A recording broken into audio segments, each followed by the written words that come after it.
He, a paraplegic and bitter millionaire, lived in solitude. She, a humble housekeeper, helped him through a crisis. He saw her with dignity and, overcome with emotion, asked her, "Gabriella, I need you. Marry me. Be the light of my life, my companion." Before we begin the story, leave a comment and tell us what city you're watching from. Enjoy the story. The alarm clock blared at 4:30 a.m. like it did every weekday. Gabriella "Gabby" Mendez opened her eyes in the small room she shared with her younger sister, Brittany, in their duplex in the Silver Lake neighborhood of Los Angeles. The smell of coffee was already wafting up from the kitchen. Her mom, Carmen, always woke up before her to prepare the family's breakfast. "Morning, Mom," Gabby mumbled, descending the stairs, tying her brunette hair into a simple bun. "Morning, amiga." "Coffee's on the table," Carmen replied, not looking up from the sink where she was washing the dishes from the previous night's dinner. At 52 years old, her mother's calloused hands told the story of a life dedicated to domestic work.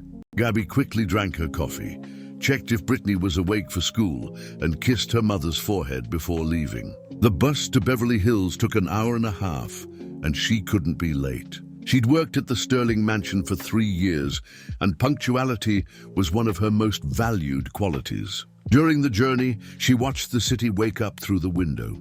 Los Angeles gradually transformed as the bus approached the upscale neighborhoods. The modest houses gave way to luxurious gated communities.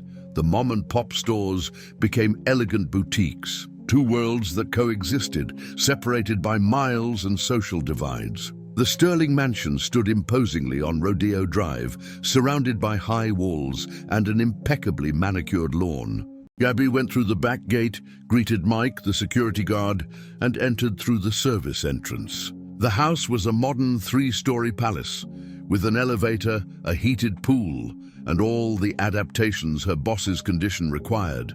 "Good morning, Gabby," said Mrs. Davis, the housekeeper who supervised all the domestic staff. "Mr. Sterling had a restless night. He took his sleeping pills very late." Gabby nodded, understanding. In recent months, Vincent Sterling's sleepless nights had become more frequent. She sometimes heard the television on until late at night, coming from the adapted office on the ground floor where he spent most of his time. Vincent Sterling had once been a legend in the American corporate world.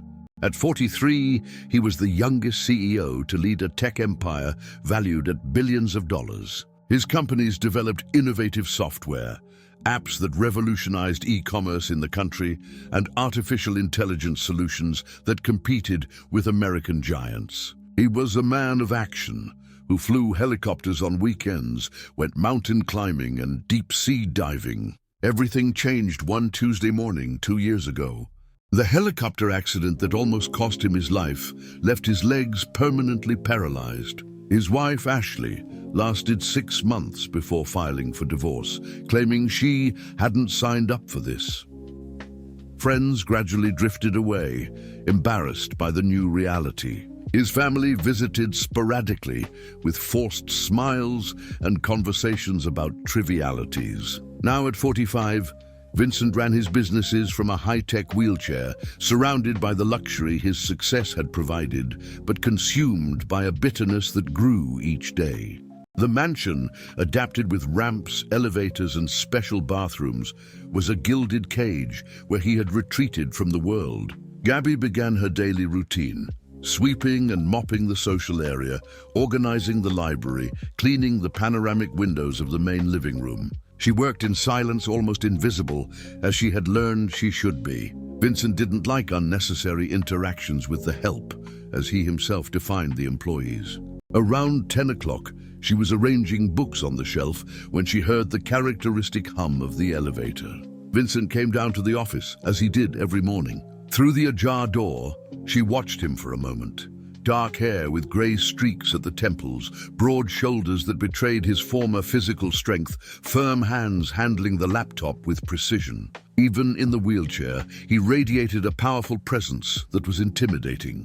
The phone rang several times throughout the morning. Gabby overheard fragments of business conversations, the deep, authoritative voice giving orders, closing multi-million-dollar deals as if they were everyday transactions. He was a man accustomed to having the world bend to his will, except for one thing that all the money in the world couldn't buy back. It was almost noon when Gabby noticed the unusual silence coming from the office. Normally, the video calls and phone calls extended until lunchtime. She hesitated before approaching the door. Mrs. Davis had gone out shopping, and Mark, the nurse, wouldn't arrive until 2 in the afternoon. She knocked lightly on the door. There was no answer. "Mr. Sterling?" she called softly. She heard a muffled groan. Her heart raced.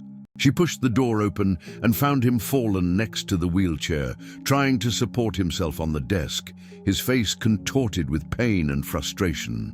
"I don't need help," he said sharply, even though he clearly did. But Gabby was already moving, her instincts of care speaking louder than protocol. She knelt beside him, assessing the situation with experienced eyes. She had cared for her bedridden grandmother for years before she passed away. "Are you hurt?"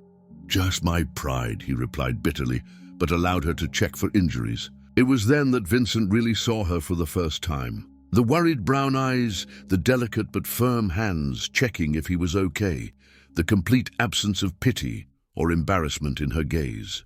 She treated him not as an invalid to be feared or pitied, but simply as a man who needed help. "I'll help you back into the chair," Gabby said naturally. And in that moment, when she held him with care and surprising strength, lifting him with dignity back into his place, something changed in the air between them. A true encounter between two souls who, until then, had existed in parallel worlds within the same house. In the days following the incident, Vincent found himself observing Gabby with an attention that disturbed him deeply. It was as if, after that moment of shared vulnerability, a curtain had been removed from his eyes. He now noticed the silent grace with which she moved through the house, the meticulous dedication in every task, the respectful but never subservient way she treated all the staff. During a video conference with American investors, he was distracted watching her through the glass of the living room, arranging the flowers in the sunroom. Gabby had replaced the wilting white lilies with arrangements of colorful gerbera daisies, bringing life to that space he rarely frequented. When she smiled at a small butterfly that landed on her hand, Vincent felt something stir in his chest, a sensation he had long believed had died along with his legs. "Mr. Sterling, are you still with us?" The investor's voice brought him back to reality. "Sorry, technical difficulties," he lied, forcing himself to concentrate on the numbers on the screen. Gabby, in turn, felt strangely aware of his presence. She had always been careful not to bother him, to be invisible as her position required, but now she noticed when his eyes followed her through the rooms. It wasn't an invasive or disrespectful look, it was something deeper, as if he were trying to decipher her. During lunch in the staff kitchen, Mrs. Davis commented on the incident. "Gabby, Mr. Sterling asked about you today," the housekeeper said, serving her plate of food. "Asked what?" Gabby felt her face heat up. "Wanted to know how long you've worked here, if you have a family, things like that. I've never seen him take an interest in any employee's life before." "It must have just been curiosity," Gabby murmured, but her heart beat faster. Mike, the security guard, chuckled quietly. "Curiosity? That man doesn't do anything out of curiosity. Everything has a purpose with him." "Don't talk nonsense," Mrs. Davis scolded. "You know very well everyone's place in this house. Mr. Sterling is a fine, educated man, but he lives in a completely different world from ours." The housekeeper's words echoed in Gabby's mind for the rest of the day. She knew her place in that social hierarchy well. She was the daughter of a domestic worker who had become a domestic worker out of necessity. She supported her family with the salary she earned, cleaning the house of a man who made more money in a day than she would see in her entire life. Vincent Sterling wasn't just rich, he was a business legend. Stanford educated, spoke 4 languages, frequented the most exclusive circles of the LA elite, even in the wheelchair. He remained one of the most powerful men in the country, and she was just Gabby, the maid who hadn't finished her education degree because she needed to work to help at home when her father lost his job. On Thursday, Vincent broke the routine. Instead of staying in the office late, he went up to the bedroom in the late afternoon. Gabby was changing the bed linens when she heard the elevator. She hurried to finish and leave, but his voice stopped her. "Gabby!" She turned around, her hands still holding the clean pillowcase. "Yes, sir." "How's your mom?" The question took her by surprise. "Good, sir. Thank you for asking." Mrs. Davis told me she also works in private homes. "Yes, for over 20 years in the same house." Vincent nodded, as if he were processing the information. "And you? Did you always want to work as a housekeeper?" The question made her hesitate. It was a line that employers rarely crossed. The personal lives of employees usually remained invisible. "I started studying education at university, but I had to stop to work," she answered honestly. "Why?" "My dad lost his job. We needed the income." Something changed in Vincent's expression. "Did you like it?" "Studying?" "Very much," she said, and couldn't hide the nostalgia in her voice. "I always dreamed of being a teacher. Why education?" Gabby was surprised by the genuine interest in his voice. "My younger sister has dyslexia. When she was little, the teachers said she was lazy or dumb. I wanted to understand how to help kids like her." Vincent was silent for a long moment, observing her with that penetrating gaze. "You have a family to support," he said finally, more as a statement than a question. "Yes, sir. And this job is important to you." "It's essential," she replied simply. The conversation was interrupted by Vincent's phone ringing. It was Mark, the nurse, informing him that he couldn't come the next day due to a family emergency. "I understand," Vincent said, hanging up with a worried expression. Gabby noticed the tension in his shoulders. She knew that Vincent depended on Mark for various personal tasks, especially for the physical therapy exercises that kept the circulation in his legs. "Mr. Sterling," she said, hesitant, "if you need anything tomorrow. I took a caregiver course when my grandmother was bedridden. I know I'm not as qualified as Mark, but I can help with the basics." Vincent stared at her in surprise. It wasn't common for employees to offer themselves for tasks outside their duties, especially something so intimate. "You would do that?" "Of course," she replied naturally. "It's what anyone would do." But Vincent knew that wasn't true. Few people would offer to take care of a paraplegic man, especially someone they depended on for their livelihood. It was dangerous territory, an intimacy that could complicate everything. I'll think about it," he said finally. Gabby nodded and left the room, but as she went downstairs, she felt that something fundamental had changed between them. There was an underground current of understanding, a connection that transcended the social barriers that separated them. That night, Vincent stayed awake late, wrestling with thoughts that disturbed him. Gabby Mendez was pretty, yes, but that wasn't what intrigued him. It was her natural dignity, the complete absence of self-pity despite her difficult circumstances, the way she treated him as a whole man, not as an invalid. And that scared him because he had built careful walls around his wounded heart. Walls that a 28-year-old housekeeper with her compassionate brown eyes and her genuine kindness was beginning to tear down brick by brick. On Friday morning, when Gabby arrived at work, she found a note from Mrs. Davis in the kitchen. "Gabby, Mr. Sterling asked you to come up to his room at 9 o'clock. Mark isn't coming after all." She went upstairs with her heart pounding, knowing that she was about to cross an invisible line that would change everything between them forever. When Gabby knocked on the bedroom door at 9 o'clock sharp, Vincent had already been awake for hours. He had spent the night torn between the practical need for help and the discomfort of exposing his vulnerability to her. For 2 years, only Mark and a few specialized nurses had seen him in his most fragile moments. "Come in," he said, his voice more strained than he intended. Gabby entered carrying a tray with clean towels and the materials she had seen Mark use before. Vincent was sitting on the edge of the bed, wearing only a t-shirt and shorts, his inert legs positioned carefully in front of him. "Good morning, Mr. Sterling. Where would you like me to start?" The naturalness in her voice surprised him. There was no embarrassment, pity, or morbid curiosity, just the same gentle efficiency she demonstrated in all tasks. "The circulation exercise is on my legs," he said, pointing to the routine that Mark followed daily. "And then the shower." Gabby nodded and began to work. Her hands were surprisingly firm and knowledgeable, moving his legs with the exact pressure, massaging the atrophied muscles with a technique that spoke of genuine experience. "You said you took care of your grandmother," Vincent commented, watching her work. "For 3 years," she replied, focused on the task. "Grandma Celeste was bedridden after a stroke. I learned a lot taking care of her. Must have been difficult. You were young. I was 22 when she got sick. It was intense." Gabby hesitated for a moment, her hands stopping briefly. "But it was also a special time. Grandma taught me a lot about life in the long conversations we had." Vincent noticed something in her voice, a depth that suggested untold stories. "What kind of things did she teach you?"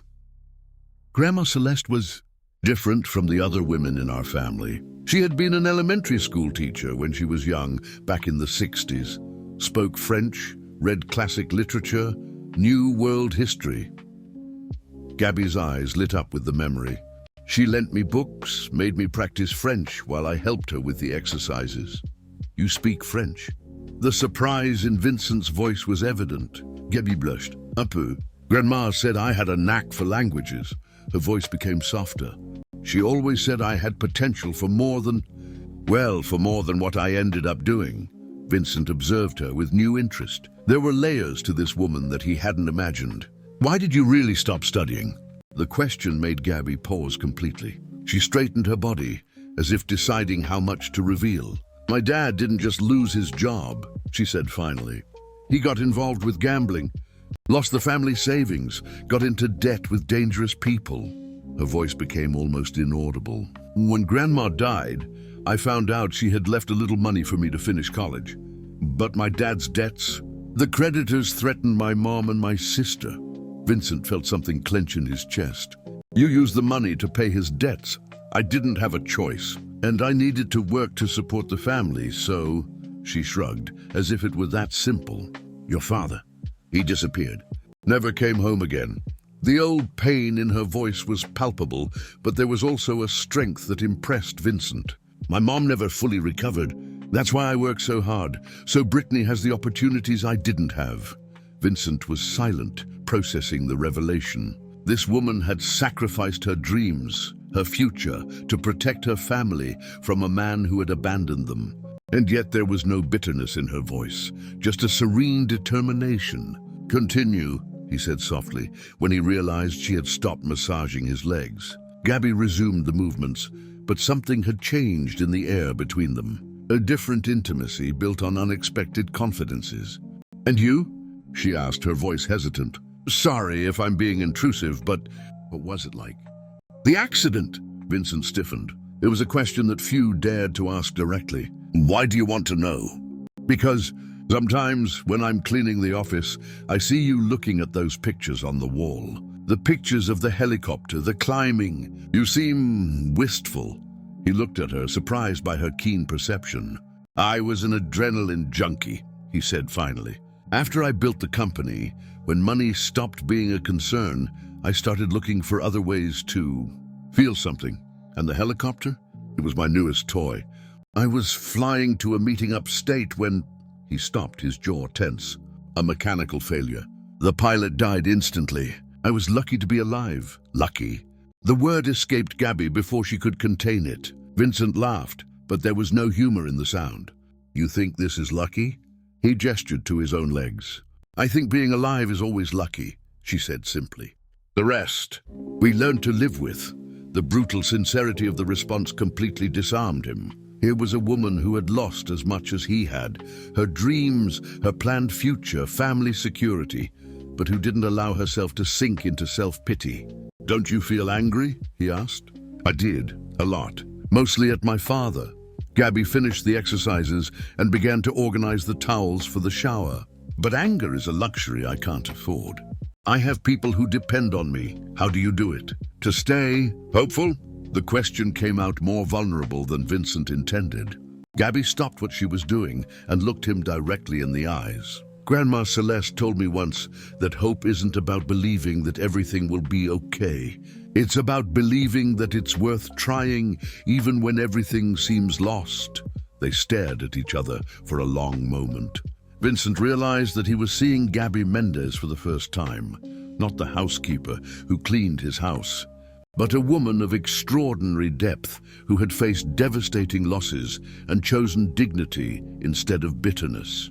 "We need to get you ready for your shower," she said gently, breaking the intense moment. But as she moved around the room preparing everything, Vincent knew that something irreversible had happened between them. The social barriers still existed, the practical obstacles remained insurmountable, but there was now a mutual understanding that transcended positions and circumstances.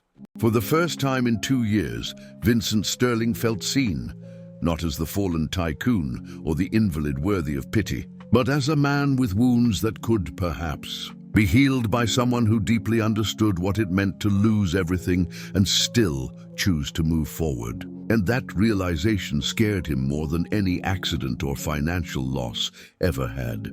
The storm that hit Los Angeles on Monday night was one of the most violent of the year. Winds of over 60 miles per hour knocked down trees. The torrential rain flooded entire streets, and the power fluctuated throughout the city. At the Sterling mansion, the emergency generator kicked in when the power grid failed, but the communication system became unstable. Gabby was finishing cleaning the top floor when she heard the first scream. She ran down the stairs and found Vincent on the floor of the office, convulsing.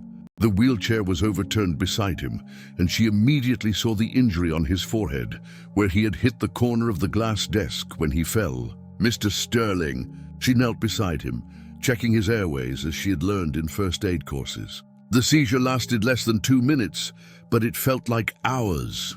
When it finally ceased, Vincent was disoriented, breathing with difficulty.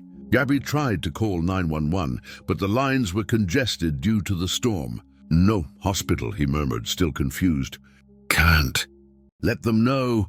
Gabby understood immediately. If the press found out that Vincent Sterling had suffered a seizure, the shares of his companies would plummet on the stock market.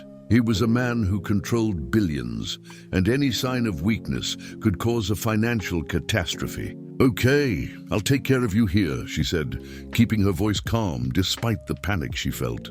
"But I need to call Dr. Ramirez." "Phone doesn't work," Vincent said, his voice still slurred. Gabby checked. Indeed, both the landline and the cell phone had no signal. The storm had affected the communication towers. They were completely isolated. "Mrs. Davis?" she asked. "Out. Sister in the hospital. Won't be back until tomorrow." Gabby took a deep breath. She was alone with Vincent in the middle of a medical emergency, without communication with the outside world.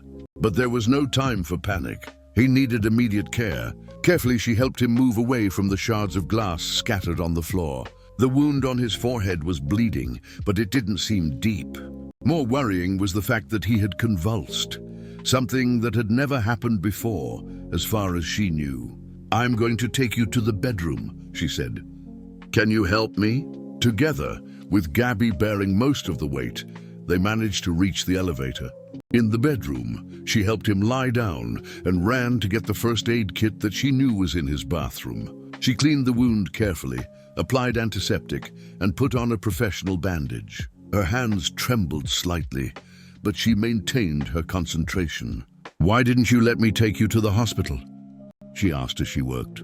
"You don't understand," Vincent said, more lucid now. "If it got out that I had a seizure, my company has an IPO planned for next month. Investors are already nervous because of my condition. That would be the end. Your life is worth more than any company." "It's not just my life," he said, looking at her intently. "It's the jobs of 15,000 employees. It's billions in investments. It's an excuse," Gabby interrupted softly. "You're afraid." The frankness of the observation silenced him. For a long moment, only the sound of rain hitting the windows filled the space between them. "Yes," he admitted finally, "I'm afraid. Afraid that they'll find out that I'm no longer the strong man everyone believes me to be. Afraid that they'll see that I'm just Broken. Gabby sat on the edge of the bed, completely ignoring the protocol that dictated keeping distance. "You're not broken," she said. "You're injured. It's different. How can you say that?" "Look at me, Gabby. I can't walk. Now, apparently I have seizures. My wife left me. My friends disappeared. And even so," she said, interrupting him, "you command an empire, make decisions that affect thousands of lives, have a brilliant mind that no accident can take away. Your worth as a man isn't in your legs." Vincent stared at her as if she had said something revolutionary. "Why do you care? I'm just your boss." "No," said Gabby, her voice choked. "You're not just my boss. I don't know what it is, but it's not just that." The confession hung in the air between them, laden with dangerous meanings. Vincent reached out, gently touching her face. "Gabby," he said, his voice hoarse, "you have no idea what you're saying." "Yes, I do," she replied, not moving away from his touch. "I know it's dangerous. I know it doesn't make sense. I know we're from different worlds. But I also know that when I look at you, I see an extraordinary man who deserves to be loved." The words hit Vincent like a lightning bolt. For 2 years, no one had spoken of love in his presence. For 2 years, he himself had given up on the possibility of being loved again. "I can't offer you what you deserve," he said. "I can't be the whole man you should have." "I decide what I deserve," Gabby said firmly. "And your legs aren't the ones who decide if you're a whole man." At that moment, something broke definitively inside Vincent. All the barriers he had built, all the bitterness he had cultivated, all the resignation he had embraced, everything crumbled before the unwavering faith of that woman in his worth as a man. "Gabby," he said, his voice trembling with emotion, I can't keep pretending you're just my housekeeper. Not after tonight." "Then don't pretend," she said simply. "You don't understand what this means. If anyone finds out that we have feelings for each other, your life will change forever. The press, my family, society, they'll tear you apart. And you think that scares me more than seeing you suffering alone?" The question hung in the air as the storm continued outside. They were at the center of a storm much bigger than the natural one, an emotional storm that threatened to destroy everything that each had carefully built to protect themselves. When Vincent finally took her hand, intertwining his fingers, both knew that they had crossed a line from which there would be no return. Whatever happened from that moment on, their lives were irrevocably intertwined. And as the rain continued to fall, washing the world outside, within that room a new reality was born, dangerous, impossible, but undeniably real. In the weeks following the night of the storm, Vincent and Gabby developed a silent language of glances and discreet gestures. During the day, they kept up appearances. She remained the efficient housekeeper, the demanding boss. But in stolen moments, when the house was empty, they discovered each other in ways that transcended the social barriers that separated them. Vincent began to find excuses to prolong the physical therapy sessions that Gabby began to do regularly. During these moments, they talked about literature. She had read Hemingway, Fitzgerald, even some French classics that her grandmother had lent her. He discovered a sharp mind, thirsty for knowledge, imprisoned by circumstances. "You should go back to school," he said one afternoon, watching her organize the books in his personal library. "With what money?" she asked, smiling sadly.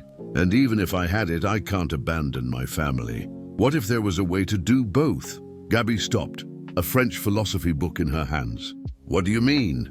"I'm thinking of creating a scholarship program at the company for employees and their families. Continuing education, financial support."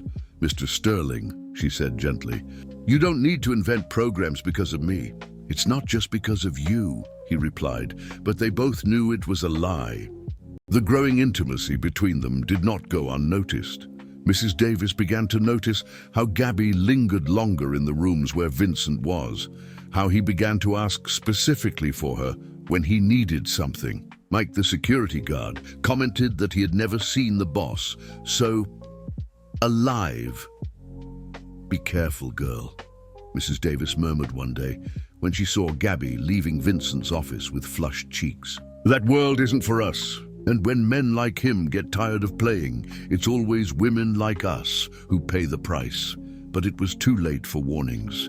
Gabby was already hopelessly in love with Vincent, not just with the powerful man he was, but with the vulnerable man she discovered behind the armor. And Vincent, for the first time in 2 years, felt complete in her presence. Reality knocked on the door one Thursday morning when Ashley Sterling showed up at the mansion unannounced. Gabby was in the office with Vincent when they heard the sound of high heels on the marble of the entrance hall.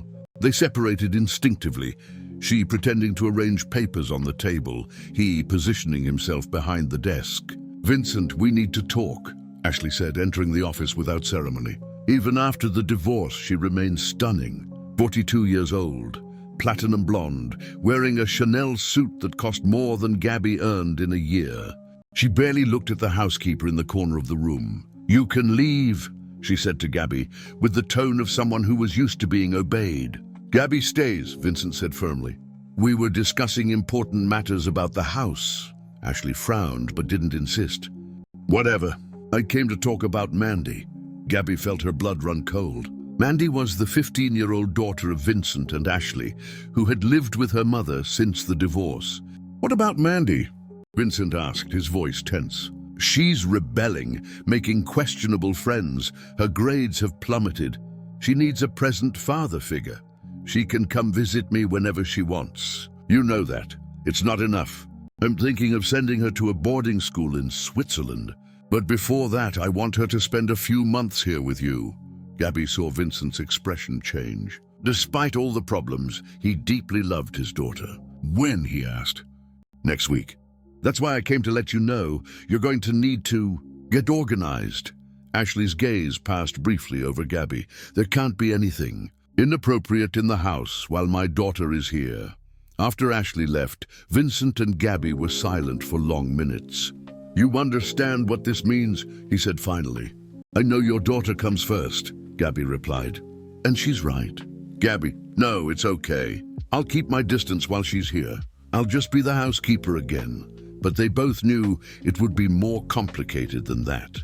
Mandy was an intelligent and observant teenager, and Ashley, despite having distanced herself, knew Vincent too well not to notice changes in his behavior. The next day, the threat materialized unexpectedly. Gabby was leaving the mansion at the end of her shift when she was approached by a man in a suit at the gate. "Gabriela Mendes?" he asked, showing a press badge. "Gary Stern from People magazine. Can we talk?" Gabby's heart raced. "About what?" "About your closeness with Vincent Sterling. We have interesting photos. You seem very intimate for a boss and housekeeper." Gabby felt the world spin. "I don't know what you're talking about." "Of course you do. Look, we don't want to cause problems. But you know how it is. The public has a right to know about the personal lives of our tycoons, especially when it involves unconventional relationships. If you have any accusations to make, talk to Mr. Sterling's lawyers. How about we talk to you first? We can do this the easy way or the hard way.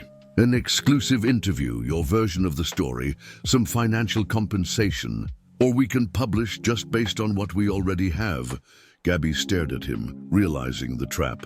"How long do I have to think?" 48 hours. After that, the story goes live, with or without your collaboration." That night, Gabby couldn't sleep. She called Vincent from the payphone on the corner, something she had never done before. "They know," she said without preamble when he answered. "Who?" "A journalist. Ed says he has photos, that he's going to publish a story about us." The silence on the other end of the line was deafening. "Vincent, I'm here. We need to meet tomorrow morning before Mandy arrives." "I'll take care of it." But when Gabby hung up, she knew it wouldn't be that simple. The world in which Vincent lived did not forgive transgressions of social rules. And she, a housekeeper in love with her millionaire boss, was about to become the scandal that the media had been waiting for months. The pressure was on. The bomb was armed, and there were only hours left before it exploded, taking with it the impossible dreams they had dared to nurture. The article was published on Friday morning, with a headline that made Gabby feel her stomach churn. tycoon's forbidden love, Vincent Sterling and his housekeeper. The photos were devastating. Vincent and Gabby in the sunroom, he touching her face with tenderness. The two in the office, she leaning over him during a physical therapy session. The look between them charged with intimacy. Images that, out of context, told a story that society was eager to judge. Gabby was in the kitchen preparing breakfast when Mrs. Davis came running in, the magazine in her hands and tears in her eyes. "My dear, what have you done?" the housekeeper whispered. Before Gabby could answer, the house phone began to ring incessantly. Journalists, curious people, even people offering money for intimate details of the relationship. Vincent had been in meetings since 6 in the morning, trying to control the damage with his team of lawyers and public relations specialists. At 10 o'clock, Ashley arrived furious, practically kicking down the door. "Where is he?" she shouted at Mrs. Davis, but her eyes found Gabby. You gold digger. I knew this would happen." "Mrs. Sterling, please," Mrs. Davis tried. "Don't give me please. My daughter is arriving in 2 hours and finds this mess." Ashley approached Gabby like a predator. "You thought you could get away with it, didn't you? Seducing a vulnerable man to get money." "It's not like that," Gabby began, but Ashley interrupted her. "Isn't it? Then explain these photos. Explain to me why a housekeeper is touching my ex-husband as if she owns him." Vincent appeared at the office door, his face tense. "Ashley, stop it." "Stop what?" "Telling the truth. You took advantage of your position, Vincent. She's an employee, for God's sake. You don't understand the situation." "I understand perfectly. You were lonely. She saw an opportunity, and now she's on the cover of a magazine, like she's your girlfriend." Ashley turned to Gabby again. "How much do you want? How much to get out of his life and never come back?" The insult hit Gabby like a slap. "I don't want money. Everyone wants money, honey. Especially people like you." "Ashley," Vincent's voice echoed through the house. "Enough," but the damage was done. Gabby saw something in Vincent's eyes that terrified her. Not anger at his ex-wife, but shame. Shame of having been exposed. Shame of being judged. Shame of... Huh? Vincent's phone rang. It was his chief assistant.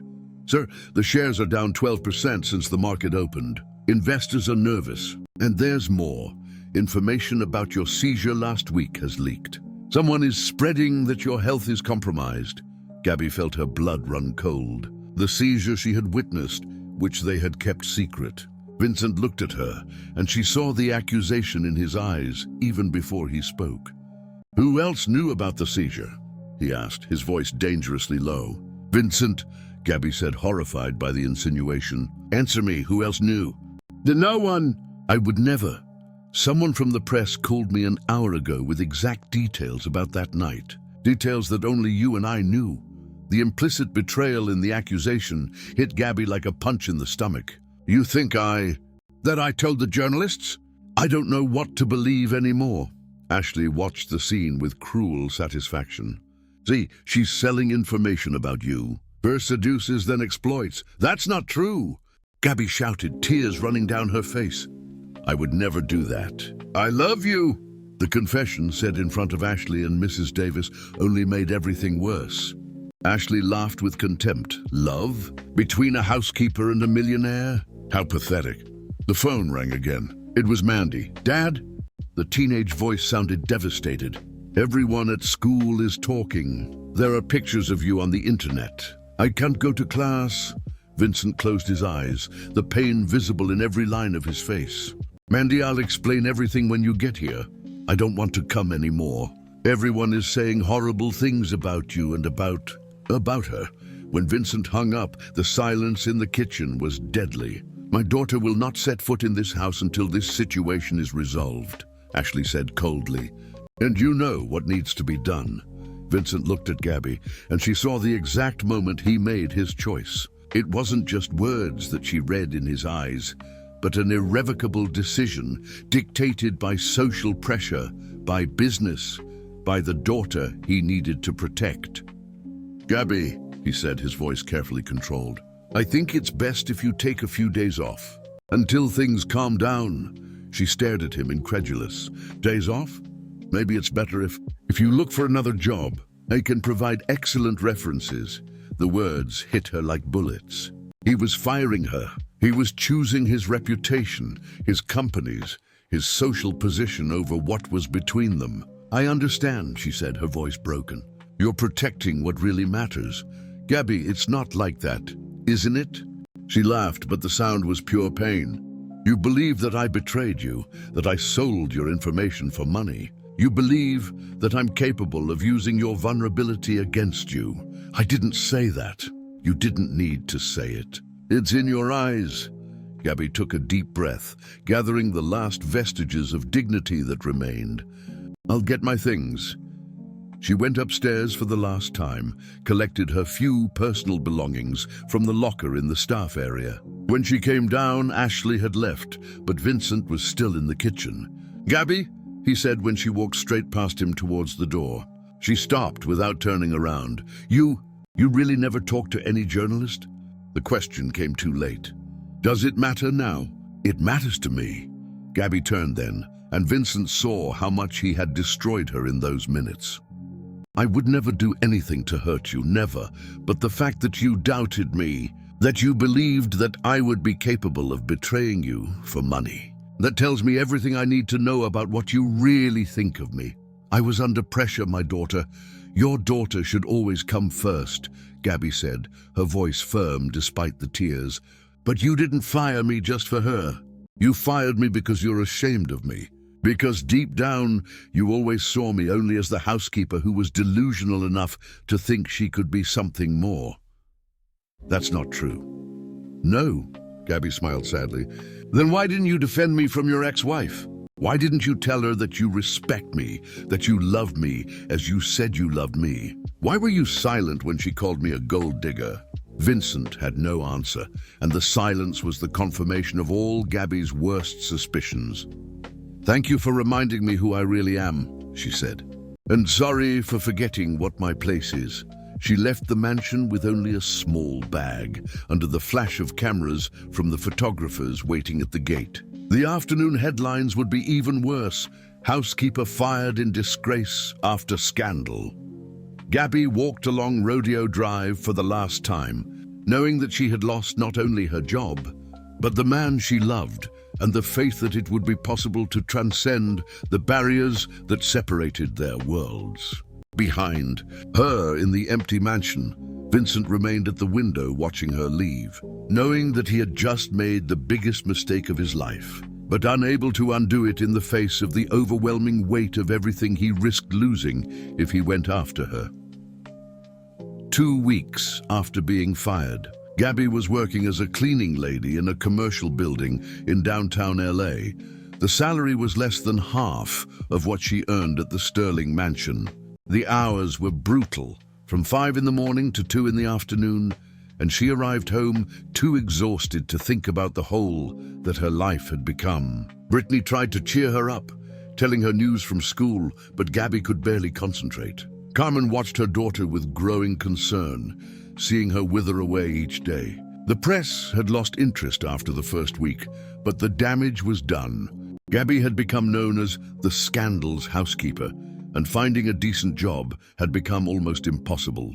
It was on a Thursday, during her lunch break at the building where she worked, that her life took an unexpected turn. Gabriela Mendez, a female voice, called her while she was eating a sandwich on a park bench.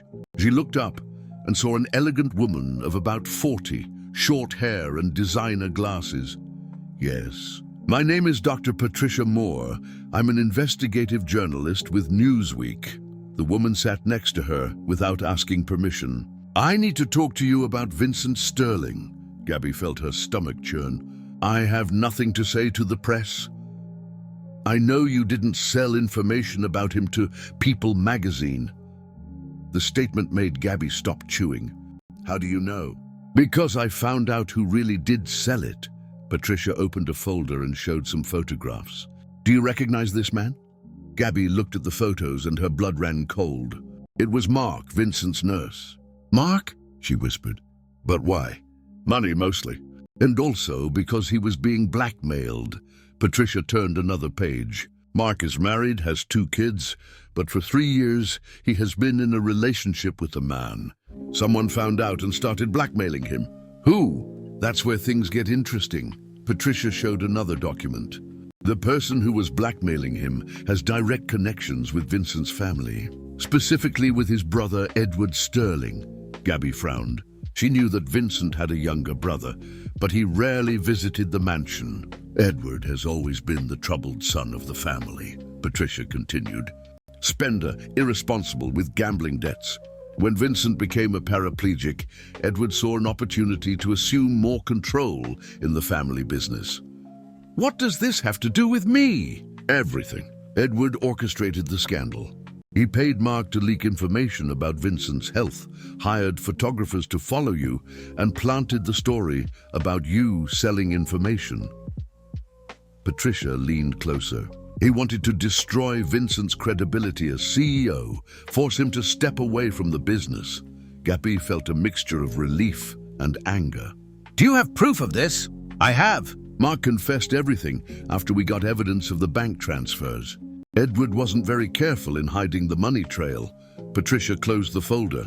But I need your help. My help for what? To expose the truth. Mark is willing to testify, but we need you to confirm the details about the night of the seizure. You are the only witness that Vincent was fine when he woke up, that there were no signs of serious health problems. Gabby hesitated. Why are you doing this? Why do you care about the truth? Patricia smiled sadly. Because I've known Vincent for 15 years. I've covered his business career from the beginning. I saw the man he was before the accident, and I saw how he destroyed himself after. When I read about you two for the first time in years, I saw in the photos a man who seemed alive again. He doesn't believe in me, Gabby said, the pain still fresh. He thought I had betrayed him. Powerful men are paranoid by nature. They learn early that everyone wants something from them. Patricia gently touched Gabby's arm. But I saw you together in those photos. I know how to recognize true love when I see it. Even if you publish the truth, it won't change anything between us. Won't it? Patricia raised an eyebrow. Gabby, do you know what happened to Vincent's company after you separated? I don't follow it anymore. The shares continued to fall. He has made strategic errors that he would never have made in the past. Employees say he is lost, like a man who has given up fighting. Gabby felt something stir in her chest. Despite all the hurt, she still cared about him. Edward is pressuring the board to remove Vincent from the presidency, Patricia continued, alleging emotional instability and health problems. If he succeeds, he will take control of a multi-billion-dollar empire. And what do you want me to do? Help me prepare a complete article exposing the entire conspiracy. With your collaboration, I can prove that Edward manipulated everything. The scandal, the leaked information about Vincent's health, even the timing of your separation. Gabby was silent for long minutes, watching the movement of the square. People coming and going, each fighting their own silent battles. If I do this, she said finally, it will be to clear my name and protect Vincent from people who want to destroy him. Not because I hope he comes back to me. I understand, and there's one condition. I want to confront Edward personally before the article is published. I want to look into the eyes of the man who almost destroyed my life. Patricia smiled. I can arrange that. Edward will be at the launch party for the company's new project Saturday night. It's a public event with press present. How am I going to get in? I'm not exactly welcome in his social circles. Leave that to me. I have press credentials for 2 people. That night, for the first time in weeks, Gabby felt something beyond sadness and resignation. She felt determination. Edward Sterling had used her vulnerability, her humble origins, and her relationship with Vincent to manipulate a situation that almost destroyed them. She had lost the man she loved, but she would not lose her dignity. If Edward wanted to play dirty, she would show him that he had seriously underestimated the strength of a woman who had nothing left to lose. While mentally planning what she would say to Edward, Gabby didn't know that Vincent, alone in his mansion, was discovering on his own the inconsistencies in Mark's version of that night. He had begun to suspect that he might have made the biggest mistake of his life by doubting the only person who truly loved him. The stage was being set for a showdown that would change everything.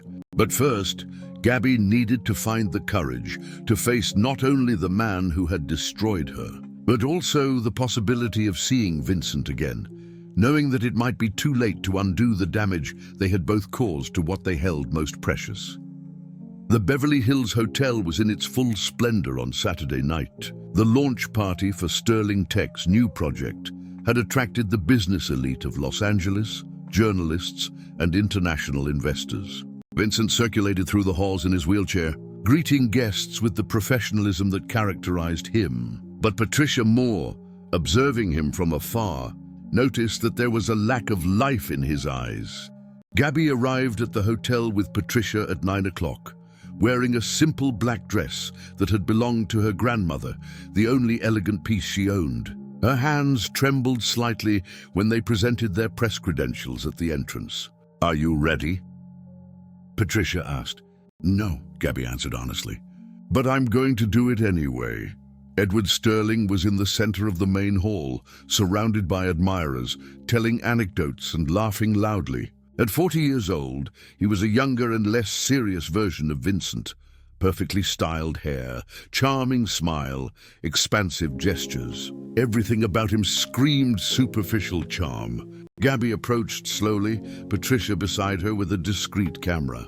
When Edward saw her, his smile faltered for a fraction of a second before recovering. "Look who's here," he said loudly enough for the people around to hear. "The famous... What was your name again?" "Oh yes, Gabby, my brother's ex-housekeeper." The small group around him laughed nervously. Gabby took a deep breath, remembering her grandmother's words. "Dignity isn't something someone can take from you, mija. It's something you choose to carry." "Edward Sterling," she said, her voice clear and firm. "I need to talk to you." "About what?" "About how you tried to take advantage of my brother during a vulnerable moment. About how you orchestrated this entire situation to destroy him." The hall began to quiet down around them. Edward laughed, but there was nervousness in the sound.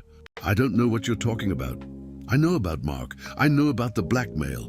I know about the bank transfers." Gabby took a step forward. "I know that you were the one who leaked the information about Vincent's seizure. I know that you were the one who hired the photographers to follow us. You're delusional. Mark confessed everything." Patricia's voice cut through the air. "We have documents, recordings, bank evidence. Your little conspiracy to overthrow your brother and take over the company is all documented." Edward paled. The murmur in the hall grew, with people moving closer to hear better. "You can't prove anything." "We can and we will." Gabby moved closer. "But before, I want you to know one thing. You thought you could use me because I'm just a housekeeper.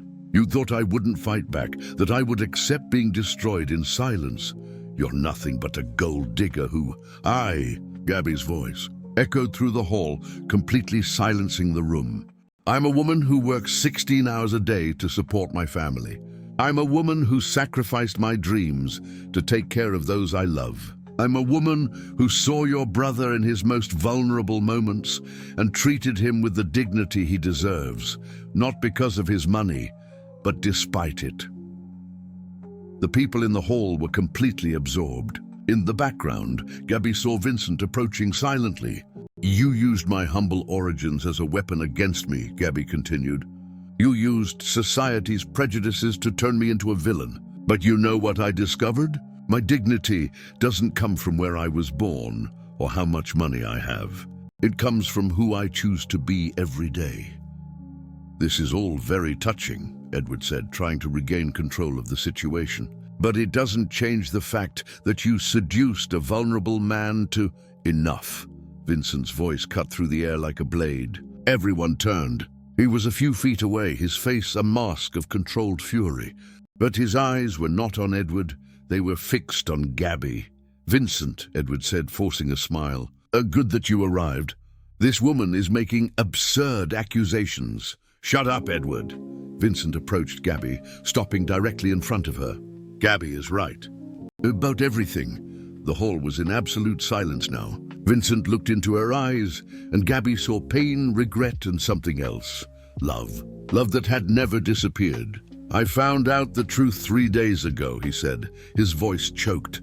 "I confronted Mark. He told me about the blackmail, about how Edward forced him to leak information. He told me about the bank transfers, about the whole plan. Vincent, you can't believe—" "Shut up!" Vincent turned to his brother, his voice loaded with decades of repressed frustrations. "You've always been envious, always wanted what was mine. But this time you went too far. You destroyed the reputation of the only person who truly loves me." He turned again to Gabby, and she saw tears in his eyes. "Gabby, I made the biggest mistake of my life. When the pressure came, when everyone started questioning our relationship, I let fear speak louder. Fear of being judged, fear of not being worthy of you, fear of loving someone for real," she completed softly. "Yes, the confession came out like a whisper, because loving you meant admitting that my life wasn't over. It meant accepting that I can be happy even being this." He gestured to the wheelchair.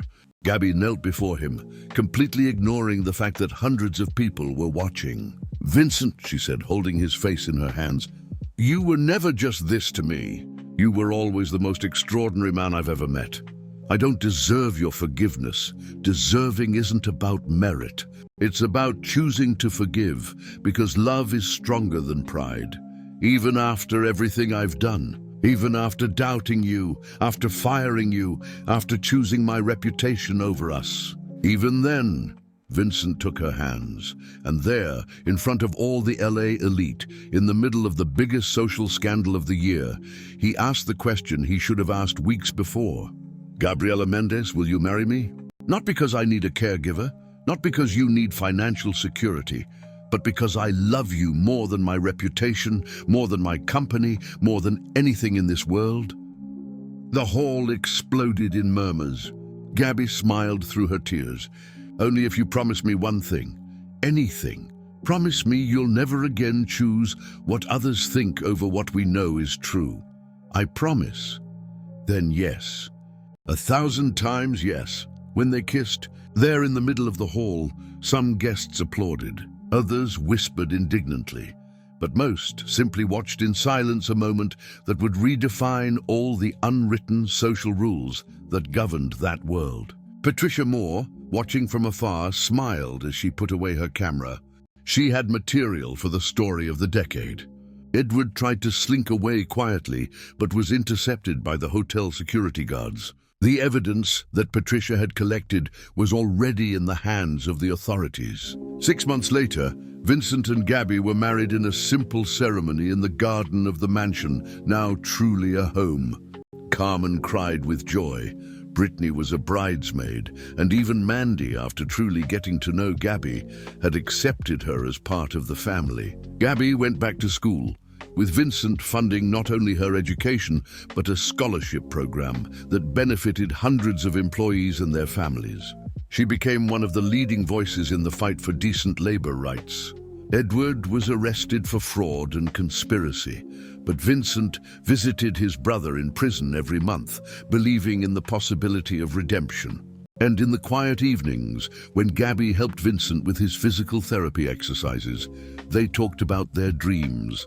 Some realized, others yet to be achieved. Because they had learned that true love doesn't remove the obstacles of life, but gives strength to face them together. The housekeeper and the paraplegic tycoon proved that sometimes the most unlikely stories are the only ones capable of changing the world, one soul at a time.